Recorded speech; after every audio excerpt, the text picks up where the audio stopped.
কি মাছ পাইলেন আর কি মাছ ধরলেন এতক্ষণ বসে? হ্যাঁ,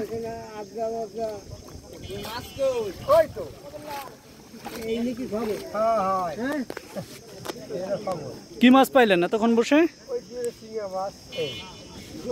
কই তাও তো দেয় না। ভালো দেখার জায়গা মাছ নেই কেন? কেন নেই?